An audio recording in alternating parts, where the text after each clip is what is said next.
ngày ní trong surprise nè bà đang chùi mùi nâng pka cả làm từ bốn nâng cắt thang ăn từ tinh pka cả làm sro giờ mà chun của và tay cắt sau sau tức bởi dương tinh cả làm sro giờ mà chun qua ba mà plate cả làm nâng cứ ruin từ bốn khối chẳng há còn nâng khơi thả bởi tinh cả làm chúa giờ mà chun con hai pe háo tụng nơi nè mình thử tục chào chẳng há còn nâng khơi thành chê mền nó bà thua nung còn làm ban tiếng nôm nhằm hai ban tiếng rục riêng cả làm tiền chẳng há có sầm rải chật thưa tài mà đón tới hai nam muối dương ọt miên chùm này ấy tràn phong vụ ấy krương krơ nâng cứ miên nơi te sạm chẳng há có sầm rải không ca thưa tài mà đón tới hai đăng chật mạng tiết thạc quạt trâu chật lọc tỏi chẳng há nhóm thưa nôm ca cả làm ní trên pi lọc tỏi tài mà đón á nè tổng mai bóng ôn đỏ khỉ lời ní lọc tỏi bỏ nhóm ní cứ nhóm do việc tự cân chùm mùi nâng tật đọc cố hai em chùm mùi nâng mà sai có và tọ má cứ mà sai đợt nôm nâng mà sai chà mình tịnh và tọ mà tiết cứ dương đã có sót tam chùm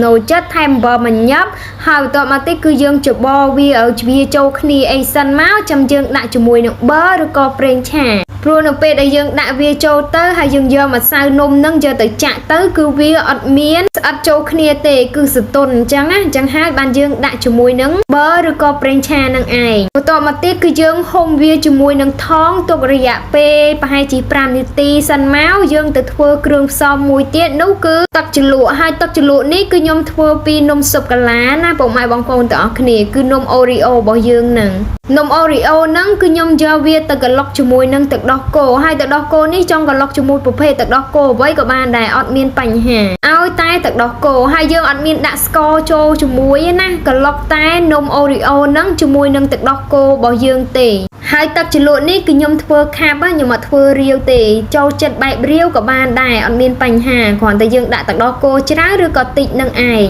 ទឹកជ្រលក់នេះគឺខ្ញុំអត់យកទៅចម្អិនទេព្រោះអី Oreo ហើយនឹងទឹកដោះគោហ្នឹងគឺវាឆ្អិនស្រាប់ហើយអញ្ចឹងហើយយើងមិនចាំបាច់ចម្អិនទៀតទេទោះតែយើងប្រើជាមួយនឹងទឹកជ្រលក់ផ្លែឈើបានយើងជាឲ្យវាទៅចម្អិនអីអញ្ចឹងណាឥឡូវនេះខ្ញុំចាប់ផ្ដើមក្នុងការចាក់ម្សៅនំចូលហើយនៅពេលដែលយើងចាក់ហើយយើងលើកខ្ទះហ្នឹងប្រវាយចុះប្រវាយឡើងមកឲ្យវាចូលគ្នាអីអញ្ចឹងណាកុំឲ្យយើងចាក់ទៅវានៅម្ដុំនំអ្នកនរគ្នាប្រើភ្លើងតិចតិចបានហើយនំនេះគឺវាឆាប់ឆ្អិនទេគ្រាន់តែឆ្អិនសងខាងចុងខ្សាងគឺឆ្អិនតែម្ដងឥឡូវនេះគឺយើងដួសវាដាក់ជាមួយនឹងចានរបស់យើងឲ្យវារៀងទៅជាក់តិចមកយើងយកវាទៅកាត់ហើយនេះគឺខ្ញុំយកកែវរបស់ខ្ញុំហ្នឹងយកទៅកាត់ជាកងងាយស្រួលក្នុងការមូគឺមូជារូបផ្កាកន្លាមនឹងឯងចង់បែបធំក៏បានដែរអត់មានបញ្ហាតែដោយសារតែ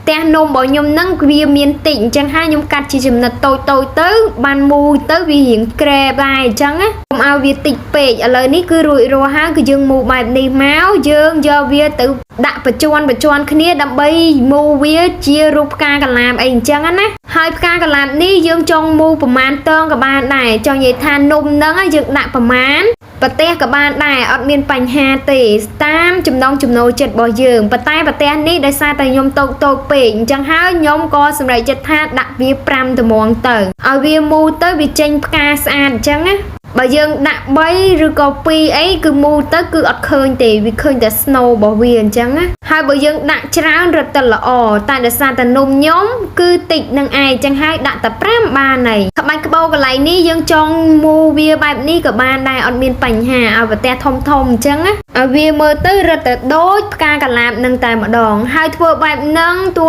តែអស់ស្លឹកនំរបស់យើងមកពុកម៉ែបងប្អូនទាំងអស់គ្នាបន្ទាប់ពីយើងមូលរួចរាល់គឺយើងរៀបដាក់ចានមកឲ្យវាមានសណ្ដាប់ធ្នាប់បន្តិចឲ្យវាមើលទៅចេញរាងស្អាតតែម្ដងហើយទឹកជ្រលក់នេះយើងចង់ប្រើប្រាស់ទឹកជ្រលក់ប្រភេទអីក៏បានដែរអត់មានបញ្ហាពេលនេះកើតអី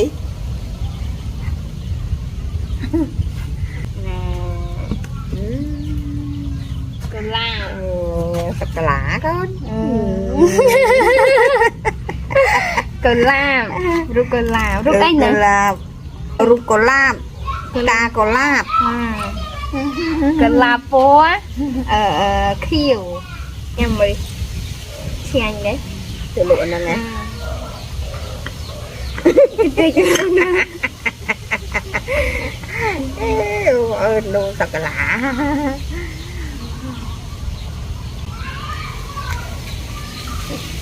ញ៉ាំ chị ai vậy ngang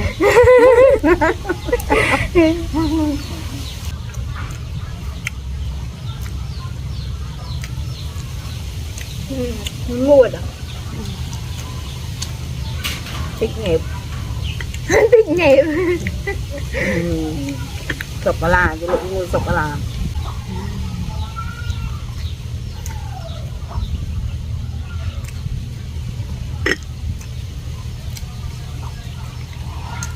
thử bao có khó tình thử tay không cái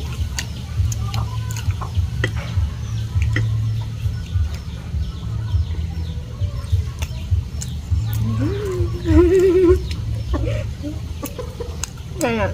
ngang